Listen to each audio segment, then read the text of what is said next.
बिस्मिल्लाहिर्रहमानिर्रहीम अस्सलाम वालेकुम welcome on my YouTube channel I hope you all are doing well. आज की वीडियो में मैंने डिस्कस करना है जी 9374 जो कि बुक का नाम है पाकिस्तान स्टडीज़ और इसका unit number 4 British rule and separate Muslim identity के ब्रिटिश का रूल कैसे स्टार्ट हुआ यहाँ पे और मुसलमान जो थे यहाँ पे सब कंटिनेंट में इनकी मुस्लिम आइडेंटिटी क्या थी। इंट्रोडक्शन देखेंगे हम यूनिट का। इस वीडियो में इंट्रोडक्शन में हम यही चीज़ें देखेंगे कि किस तरह जो ईस्ट इंडिया कंपनी थी वो आई, उन्होंने आस्ता आस्ता डोमिनेट किया, मोनोपली मार्केट को डोमिनेट किया, फिर पॉलिटिक्स में इंटरफेयर किया। देन हम वार ऑब्जेक्टिव देखेंगे यूनिट के, फिर वॉर ऑफ इंडिपेंडेंस क्यों हुई, उसके काजेज क्या थे और इसको म्यूटनी या रेबेलियन क्यों कहते हैं, इसकी जो है ना वो काजेज़ क्या बने और इसके इवेंट क्या हुए। हिंदी उर्दू कंट्रोवर्सी देखेंगे कि किस तरह उर्दू हिंदी का तनाज़ा हुआ। जो हिंदू थे वो हिंदी को ऑफिशियल लैंग्वेज जो है वो बनाना चाहते थे। शिमला डेलीगेशन देखेंगे जिसमें जो मुस्लिम लीडर थे वो गए थे ब्रिटिश के जो थे उनके पास, फॉरनर के पास के हमें जो है ना सेपरेट इलेक्टोरेट दी जाए। फिर एस्टेब्लिशमेंट देखेंगे मुस्लिम लीग के क्यों मुसलमानों को अलग एक पार्टी बनानी पड़ी। मिंटो मार्ले रिफॉर्म्स देखेंगे जिसको 1909 का जो है ना 1909 का इंडियन एक्ट भी कहते हैं।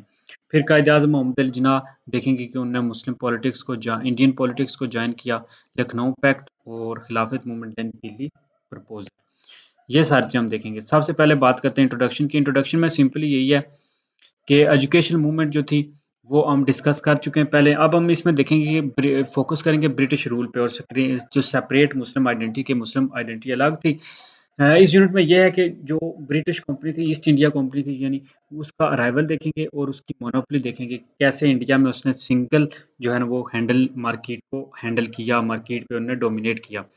फिर रूट देखेंगे वार ऑफ इंडिपेंडेंस की, जो प्लांटेड की गई by the east India company. East India company ने जो प्लांट की थी। फिर इस यूनिट में हम ये भी देखेंगे कि not only the rule of East India Company has been discussed about the causes and effect of war of independence of 1857 और कि उसकी वजूहात क्या थी और उसके फिर नतीजे क्या थे वार ऑफ इंडिपेंडेंस के।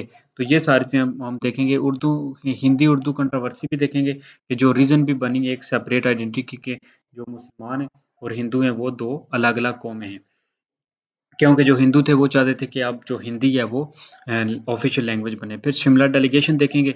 फिर इसके बाद जो है ना वो मुसलमानों को कर्ज मिली तो मुसलमानों ने अपनी पार्टी लॉन्च की, all India Muslim League. Minto Morley then reforms और फिर कायद आजम मोहम्मद अली जिन्ना का हम देखेंगे एंड पे उन्होंने जो पॉलिटिक्स ज्वाइन की। ऑब्जेक्टिव ऑब्जेक्टिव में सिंपली यही है कि ईस्ट इंडिया कंपनी का हम रूल पढ़ेंगे कि रूल उन्होंने कैसे किया, फिर काजेज इवेंट्स और इफेक्ट क्या थे वार ऑफ इंडिपेंडेंस के, यानी जंग आज़ादी जो 1857 की थी। नीड क्या, ज़रूरत क्या थी सेपरेट इलेक्टोरेट की, जो इंडियन मुस्लिम्स थे उनकी और फिर रिक्वायरमेंट। फिर इस्टेब्लिशमेंट देखेंगे कि उनकी अपनी जो पार्टी है ऑल इंडिया मुस्लिम लीग की। कायद आजम ने जो जो पॉलिटिक्स को ज्वाइन किया इस पे हम बात करेंगे। तो बात करते हैं सबसे पहले जो है ना वो आता है जी part war of independence. War of independence यानी जंग आज़ादी 1857। तो इसमें हम ये चीज़ डिस्कस करने जा रहे हैं। अब जो है ना ये जो चीज़ है वॉर ऑफ इंडिपेंडेंस है, जो मुस्लिम है इन्होंने स्ट्रगल किया है फॉर इंडिपेंडेंस। ये कोई did not start with the war independence. जो मुसलमानों का स्ट्रगल था वो सिर्फ इंडिपेंडेंस का जो स्ट्रगल था, ये जो मुसलमान आज़ादी चाहते थे ब्रिटिश इंडिया से, ये कोई सडन नहीं हुआ था, बल्कि और ना ही ये सिर्फ वॉर ऑफ इंडिपेंडेंस जो 1857 थी उसके साथ नहीं शुरू हुआ था, बल्कि ये मच बिफोर इट, उससे बहुत पहले शुरू हो चुका था। इमीडिएटली जब से औरंगज़ेब आलमगीर की डेथ हुई थी तो मुस्लिम जो एम्परर थे, मुसलमानों का डाउनफॉल स्टार्ट हो गया था बरसीर में, सब कॉन्टिनेंट में। और जो इंडियन प्रिंसली स्टेट्स थी एंड इट्स रूलर, जिसमें हिंदू, सिख्स और मुस्लिम आते थे, उन्होंने जो है ना वो ऑक्युपाइड कर लिया था by the British India company ने। तो उन सब को जो है ना वो सारे ब्रिटिश इंडिया कंपनी ने ऑक्युपाई कर लिए थे। जो मुस्लिम थे उनके एक नॉमिनल एम्परर जिन्हें बहादुर शाह ज़फ़र थे, लेकिन वो भी 1857 को वो भी अब एंड हो गए थे। तो मुसलमानों, क्योंकि बहादुर शाह ज़फ़र पहले भी जो थे ना वो सिर्फ उनकी लिमिटेड थी दिल्ली तक, लेकिन कुछ तो था ना। लेकिन जब वॉर ऑफ इंडिपेंडेंस का फेलियर हुआ 1857 को, यानी तो ये जो सारी चीज़ें जो इमोशनली अटैचमेंट थी ये सब कुछ डिस्ट्रॉयड हो गया और मुसलमान जो थे वो डिप्राइव्ड हो गए अपने प्रेस्टीज से, अपने जो उनका मुसलमानों की जो एक ग्लोरी थी वो सब जो है ना वो चली गई।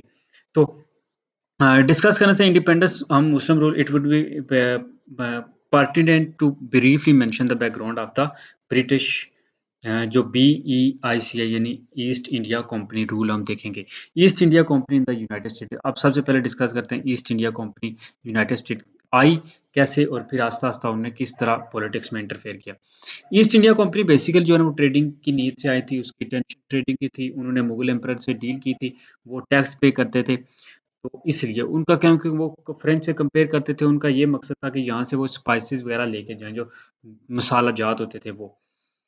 अब east India company United India में कैसे दाखिल हुई, तो मिर्ज़ा मोहम्मद सिराजुद्दौला सिराजुद्दौला जो है ना, ये इनसे शुरू करते हैं। कॉमनली इनको नवाब सिराजुद्दौला कहा जाता था।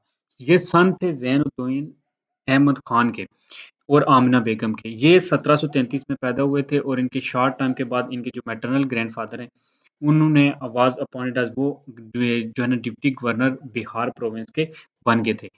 इसके बाद जो है ना वो सिराज को टाइटल दिया जाता था कि क्योंकि ये फॉर्च्यून चाइल्ड थे अपनी फैमिली के, इसलिए इनको जो ग्रैंडफ़ादर थे अलीवर्दी खान, वो उन्हें बहुत ज़्यादा प्यार करते थे, इनकी बात से ही, और उन्होंने ये अपने ग्रैंडसन को सेपरेट फ्रॉम हिमसेल्फ, और उन्होंने अपने आप से इसको जुदा नहीं होने दिया था।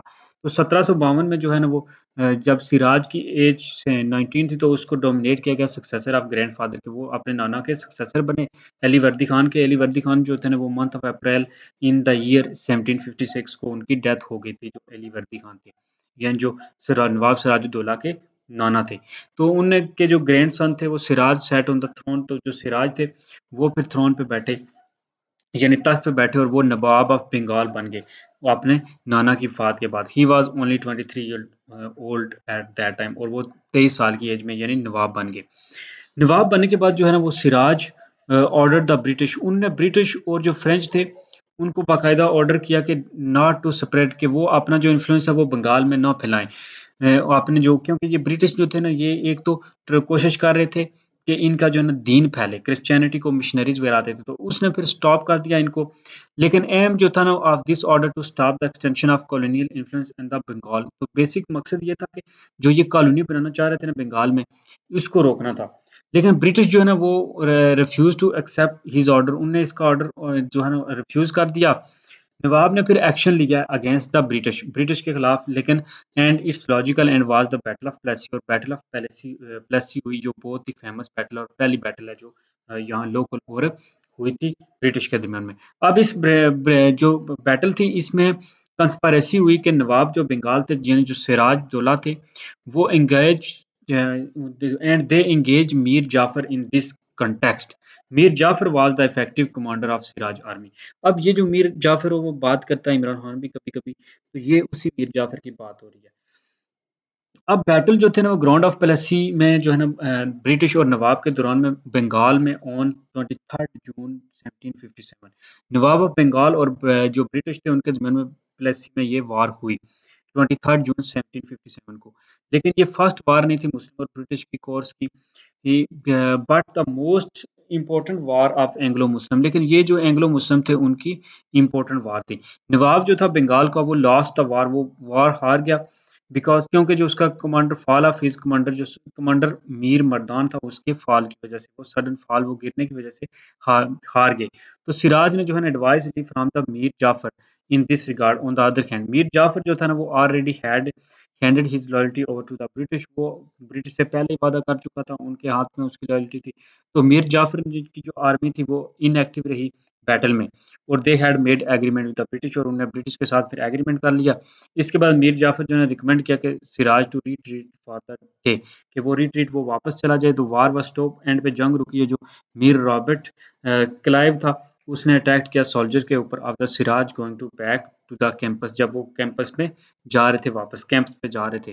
तो रिजल्ट ये हुआ कि नवाब ऑफ बंगाल जो था वो flood the battle, fled on a camel due to treason of Mir Jafar. However, he was arrested by the staff of Mir Jafar. और बाद में जो है ना मीर जाफर के स्टाफ ने उसको नवाब को अरेस्ट कर लिया। तो ये था। ब्रिटिश ने फिर सक्सीड हो गए, क्योंकि वो उनने जो है ना नवाब जो था वहाँ पे सिराज दौला उसको डिफीट कर दिया था। मीर जाफर ने जो था ना वो यहाँ पे जो है ना बैक भी की थी, बैक किया था। और एक तो ब्रिटिश का जो है ना साथ दिया था, और फिर जो है ना यहाँ पे कंस्पायरेसी की, और बैटल ऑफ प्लेसी जो है ना वो 1757 इस तरह एंड हुई। फिर जो है ना मीर मारून सन जो था मीर जाफर का, उसने ऑर्डर किया सिराज का execution as Mir Jafar had decided to contract with the British, कि उन्होंने कॉन्ट्रैक्ट किया था ब्रिटिश के साथ, तो फिर जो है ना एग्जीक्यूट के सिराज को किल कर दो। सिराज दौला जो था ना वो एक was executed by Mohammad Ali Beg. Mohammad Ali Beg में जो है ना उसको एग्जीक्यूट किया on the 2nd day of July 1757, जुलाई के दूसरे दिन। उसको जो है ना खुशबाग में पेरिड किया गया एन एरिया ऑफ मुर्शिदाबाद, जो मुर्शिदाबाद का एरिया था। तो यहाँ पे सिराज की जो लाइफ है वो एंड हुई। स्टार्ट ऑफ द विक्ट्री का ये ब्रिटिश की ईस्ट इंडिया कंपनी जो सब कंटिनेंट की उसकी जो है ना वो विक्ट्री थी। न्यू नवाब जो बंगाल का बना वो मीर जाफर बना, क्योंकि इसकी ब्रिटिश के साथ डील हुई थी। अब जो है ना ब्रिटिश ये उनने डिमांड रखी थी कि at the reward of treachery with the Muslim के, जो उसने मुस्लिम के साथ जो है ना वो ट्रेचरी जो धोखा दिया था, उसके बदले में उसे ये उन्हें तख्त मिला। तो ये कंसीडर किया जाता है कि ब्रिटिश कंपनी जो थी उसकी फर्स्ट विक्ट्री थी। East India company started our rule on the one of the largest province of the sub continent, यानी बंगाल पे फिर उन्होंने रूल करना शुरू कर दिया मीर जाफर के थ्रू। ऑल दो जो है ना वो जो ईस्ट इंडिया कंपनी है उसने कुछ और भी बहुत सी वॉर्स जीती हैं अदर देन जो है ना वो other the battle of Plassey among them. हर फर्स्ट सक्सेशन जो थी वो was battle of Swally against Portuguese in last week of November 1612 के पुर्तगाल जो थे पुर्तगाली जो थे वो भी कमर्शियल मोनोपोली ओवर इंडिया उस वक्त जो है ना वो उनकी भी मोनोपोली वो स्टार्ट करना चाहते थे। जो पुर्तगाली थे वो भी आए थे ब्रिटिश यहाँ पे इंडिया में, वो भी इसी तरह ट्रेडिंग की नीड से आए थे। तो अब ब्रिटिश जो थे वो चाहते थे कि सिर्फ उनकी मोनोपोली हो, इसलिए उनने वो जो है ना वो पुर्तगाल को जो है वो पुर्तगालियों को सवाले के मुकाम पे हराया। ब्रिटिश ईस्ट इंडिया कंपनी जो है ना वो in combat leadership of Robert Clive won another war in 1751, और 1751 में उन्होंने एक और वार भी जीती थी जिसका नाम है सीज ऑफ आर्कोट। ये बैटल जो थी ना वो golden rock was also succession of British East India company against French troops arrested by Hyder Ali of मसूर मैसूर। तो ये जो है ना इन ब्रिटिश इंडिया कंपनी ने पहले ही वो पुर्तगालियों को भी हरा चुके थे, फ्रेंच को भी हरा चुके थे। अब जो है ना वो आ गए थे आस्ता-आस्ता मकामी जो लोग हैं उनको हराने के लिए, उनको जो है ना। तो ये रिमार्केबल कुछ इनकी थी ब्रिटिश इंडिया की जो मुस्लिम थे अगेंस्ट मुस्लिम रूलर, उनने फिर इस तरह रिमार्केबल विक्ट्री थी। The successful end of war of British was beginning of. तो ये जो सक्सेसफुल एंड हुआ उनका कि वो जीते, ये सीरीज ऑफ वार जो है ना between imperialist power and local जो ब्रिटिश थे और लोकल लोगों के दरमियान में अब शुरू हो गई थी। तो फिर जो है ना बैटल ऑफ प्लेसी उसी का पहला पार्ट थी। Rule of the east India company. अब ईस्ट इंडिया कंपनी यहाँ पहले हम जो है ना बात कर रहे की है हमने कि वार किस तरह उन्होंने जीती, फिर जो है ना वार किस तरह बाकी जो हैं जिस तरह उनके ब्रिटिश जो पुर्तगीज थे और फ्रेंच थे उनके साथ भी उन्होंने पहले की बैटल और उनको हराया, ताकि वो जो यहाँ पे सिर्फ ब्रिटिश की मोनोपोली हो। ईस्ट इंडिया कंपनी जो थी वो एस्टैब्लिश हुई थी on 31 December 1600 AD. Head office London में हुई थी कि royal charter from the queen Elizabeth जो थी इसका ओरिजिन जो था वो charter as the governor and company of London trading into the East Indies के, जो ईस्ट इंडिया है इसमें जो है ना गवर्नर और कंपनी जो लंदन की है वो ट्रेड करेंगे। कंपनी जो थी ना उसका नीदर एम था कि build an empire in India, इनका कोई भी ये ऐसा एम नहीं था कि ये इंडिया में जो है ना वो एम्पायर बनाएंगे। नॉर ना ही ये इंटरेस्ट है कि कोई सब कंटिनेंट जो है ना वो इंटरेस्ट ऑक्युपाई करने का, लेकिन ये इनका फोकस जो है ना वो ट्रेडिंग पे था। कमोडिटीज जिसमें सिल्क आता है, कॉटन, टी, सर्टिफिकेटर, सॉल्ट है और ओपियम है। लेकिन गवर्नमेंट हैड नो शेयर, लेकिन गवर्नमेंट का क्या था कि कोई शेयर नहीं होता था, ना ही वो डायरेक्टली इसको कंट्रोल करते थे। ये जो है ना सिर्फ वेल्थी मर्चेंट और जो नोबल मैन थे वो शेयर होल्डर थे कंपनी के। तो ये एस्टैब्लिश की गई थी due to industrial revolution in England. The British had to sell their products, वो अपने प्रोडक्ट्स बेचना चाहते थे, तो इसलिए उनको मार्केट चाहिए थी और ये market could sell their industrial products, ताकि क्योंकि ब्रिटिश में उस वक्त इंडस्ट्रियल रेवोल्यूशन आया था और इंडस्ट्री बहुत ज़्यादा थी। तो इंडस्ट्रीज अब थी, लेकिन इंडस्ट्रीज के लिए अब रॉ मटेरियल भी लाना होता था, रॉ मटेरियल ला के फिर जो मटेरियल आप तैयार करते थे उसको आपने सेल भी करना होता था। तो इसलिए इनको जो है ना मार्केट भी चाहिए थी बेचने के लिए भी, और कोई ऐसी कंट्री भी चाहिए होती थी जिस जहाँ से ये रॉ मटेरियल को लाएं। तो ये बेसिकली रीजन था इनका यहाँ आने का। ईस्ट इंडिया कंपनी ने अपनी विश जो है ना वो एस्टैब्लिश की थी कि वो ट्रेड जो है ना वो ट्रेड सेंटर बंगाल को बनाएंगे इन द ईयर 1609। तो जब बंगाल का जो एम्परर था जंगीर रूलर था, जंगीर जो था ना उसने ये उस टाइम एक्सेप्ट नहीं किया था, लेकिन 1613 में जो है ना 4 ईयर बाद जब accepted it and the East company was succeed to establish a trade centre at the place of Surat in Bengal. तो आस्ता-आस्ता पहले तो जो है ना वो मुगल एम्परर जो औरंगज़ेब था उसने इनको इजाज़त नहीं दी थी, जंगीर ने। जंगीर ने इनको इजाज़त नहीं दी थी, लेकिन उसके जो है ना 4 साल बाद फिर उसने इनको इजाज़त दी, तो फिर सूरत पे इन्होंने अपना सेंटर बना लिया। कंपनी जो है ना इस तरह इंडिया में एंटर हुई, उन्होंने अपना ट्रेड सेंटर इस्टेब्लिश किया। जंगीर जो है ना इजीली जो है ना कन्विंस नहीं हुआ था, उसमें अभी भी कुछ डाउट और ऑब्जर्वेशन थी। इसलिए जो है ना उसने कंपनी को बैन भी किया था कुछ सालों के लिए, बट बाद में फिर जो है ना उसको कंटिन्यू अगेन जो है ना उनको अलाउ कर दिया कि वो ट्रेड कर सकते हैं। कंपनी ने आस्ते-आस्ते जो है ना अपना मिलिट्री इंटरेस्ट इन्फ्लुएंस और एक्टिविटीज़ जो थी इंडिया में डे बाय डे इंक्रीज़ की, और 1627 में जब जंगीर की डेथ हुई, तो उसके बाद जो उसका सन जो शाहजहां था, वो उसके थ्रोन पे बैठा, यानी जहाँ पे सब कॉन्टिनेंट के जो मुगल एम्परर था वो आया। तो उसके जो है ना competent of the 4 sons of Jahangir, Jahangir के जो 4 सन्स में थे उनमें से। फिर 1639 को जो है ना वो मद्रास जो था, वहाँ पे अनदर ट्रेडिंग सेंटर बना दिया कंपनी ने। इसी वक़्त जो है ना वन ऑफ द जो डॉटर थी शाहजहां की, वो सीरियसली बीमार हुई, और लोकल डॉक्टर जो है ना उसने डिक्लेयर कर दिया कि हर इनक्योरेबल, कि अब वो उसका इलाज नहीं है। लेकिन इंग्लैंड के डॉक्टर आए, उन्होंने सी किया, उसे देखा, सी हर, और उसके treatment sustain forward to get health, कि वो सेहतमंद हो जाए। शाहजहां जो था एम्परर था, अस्टैनिश्ड एज़ वेल एज़ हैप्पी, तो इससे वो बहुत खुश हुआ। द एम्परर ने उन्हें गिफ्ट भी दी डॉक्टर को, और रिक्वेस्ट किया कंपनी को कि वो should be granted more trading right, और उनको बहुत ज़्यादा और राइट दिए।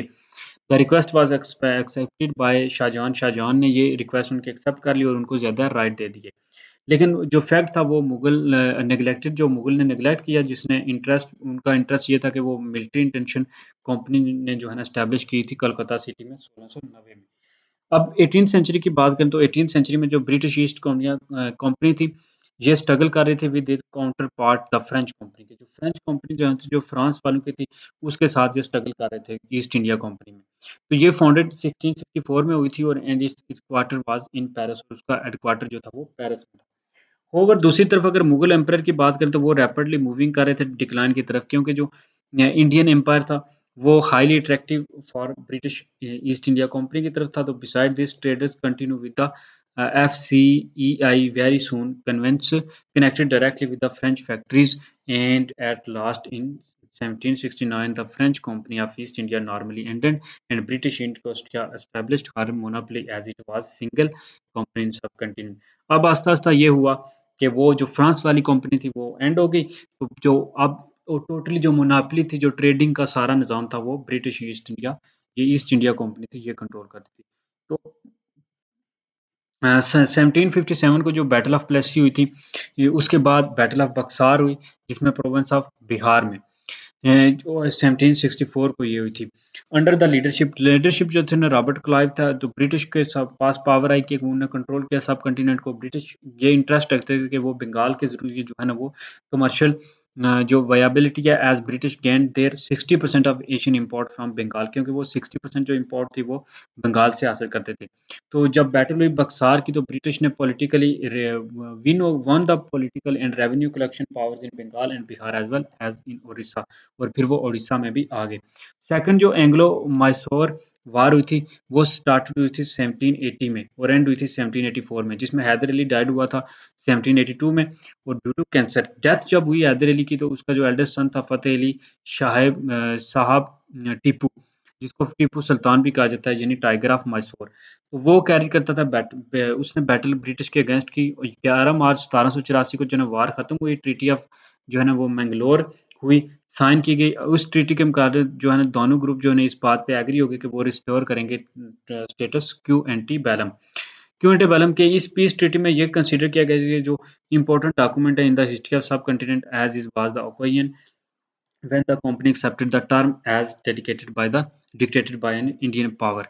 थर्ड जो वार हुई थी मैसूर की, अब 3 हो गई हैं, 2 हो गई हैं, अब तीसरी जो वार थी ये लड़ी गई है जी ड्यूरिंग 1790 टू 1792 में, जिसमें इंडिया और ब्रिटिश जो थे और टीपू सुल्तान के दरमियान में। इस वार के एंड पे जो है ना एग्रीमेंट साइन हुआ फिर 18 मार्च 1792 को, कि पीस एग्रीमेंट में ये कहा गया कि ट्रीटी ऑफ, जिसको कहा जाती है पट्टनम, बड़ी फेमस ये ट्रीटी है, इसका नाम भी आता है सेरंगम-पट्टनम। इसको सेरंगम-पट्टनम कहा जाता है। टीपू जो है ना इसने हाफ ऑफ द किंगडम जो British Marathas and the Nizam of Hyderabad, इसमें क्या किया जी, टीपू प्रोवाइड किया जी half of his kingdom to the British Marathas, कि ब्रिटिश को जो थे मराठास और निज़ाम वाला। फोर्थ जो डिसाइसिव बैटल हुई थी fought between the British and Tipu Sultan, Tipu bravely इस बैटल में लड़ा, लेकिन रिजल्ट ये हुआ कि lost his life during war on the 4 May his young heir, Fateh Ali and other family members were arrested and then sent into exile Kolkata, British got in direct control to Mysore. फिर उनने जो है ना इस तरह कंट्रोल कर लिया मैसूर को, उसमें उसको फोर्थ बैटल में जो है ना वो हराने के बाद। ईस्ट इंडिया कंपनी जो थी वो एक प्रोवाइड उसकी उसने एक प्राइवेट आर्मी भी आप खड़ी कर ली थी, जो टू जिसमें 2,60,000 जो है लोग थे 1803 तक।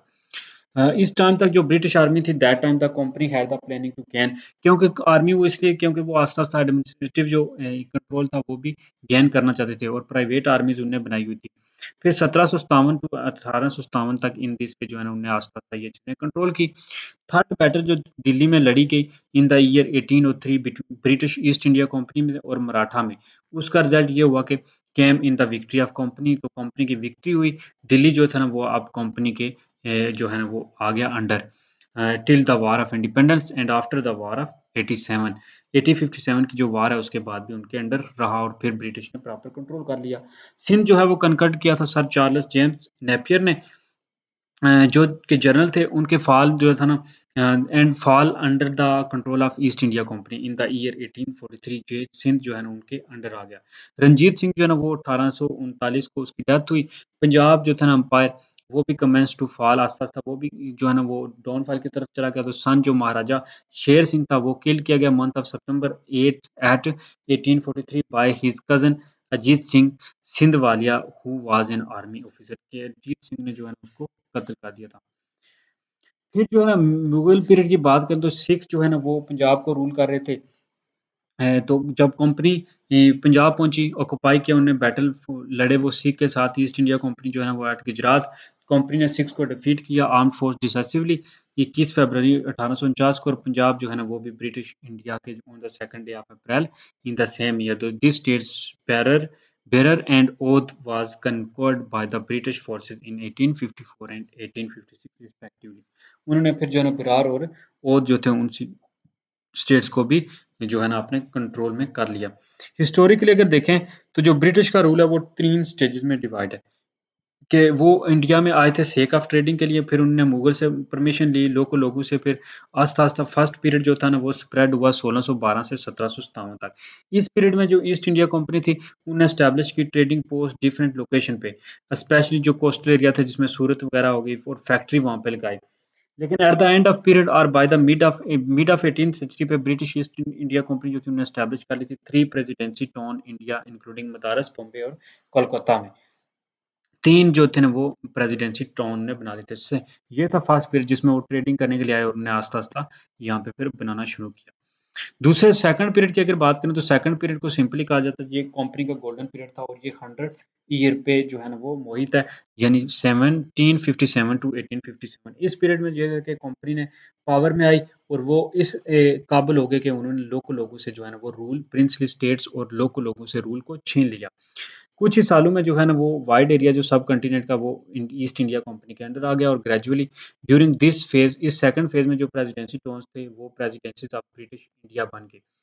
तो however the company was unable to maintain a real mercantile status of sovereignty till the end of period। तो एंड तक जो है ना वो फिर उनको उनके लिए मुश्किल हो गया मेंटेन रखना। थर्ड पीरियड जो है वो स्टार्ट होता है जी 1857 से, जब वार ऑफ इंडिपेंडेंस फोर्ट हुई।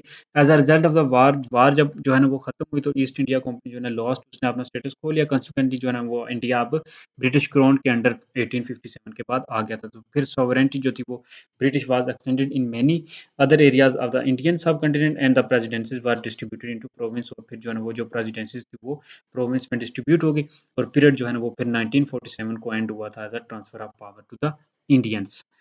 नेक्स्ट है जी कॉजेज ऑफ रिवॉल्ट।